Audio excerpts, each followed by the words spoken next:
दरम्यान शेतकऱ्यांसाठी अर्थसंकल्पात कोणत्या मोठ्या घोषणा आहेत नजर टाकूया।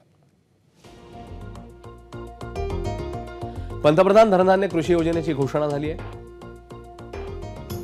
योजनेसाठी राज्यांची भागीदारी असणार आहे। याशिवाय कृषी जिल्हा विकास योजना, कमी उत्पादन असणाऱ्या 100 जिल्ह्यांवर विशेष लक्ष असेल। 1,70,00,000 शेतकऱ्यांना लाभ मिळेल। डाळींमध्ये देश आत्मनिर्भर बनवणार। तेलबियांप्रमाणे आता डाळींसाठी योजना आणण्यात येईल। तर तूर, उडीद आणि मसूरचं उत्पादन हे वाढवण्यात येईल।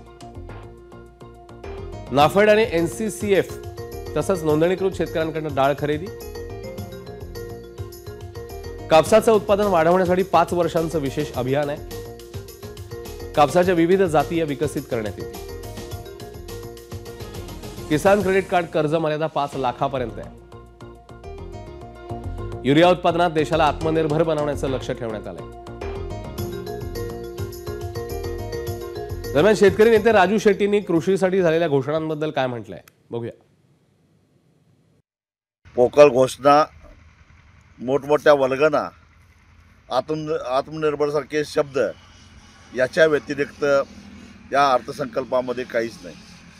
रासायनिक खताच्या वाढत्या किमती आणि त्या किमती नियंत्रित करण्यासाठी खतावरच्या सबसिडीमध्ये वाढ करण्याचं काही निर्णय घेतलेला या अर्थसंकल्पामध्ये दिसत नाही। इथेनॉलच्या किमती वाढवून देत नाही।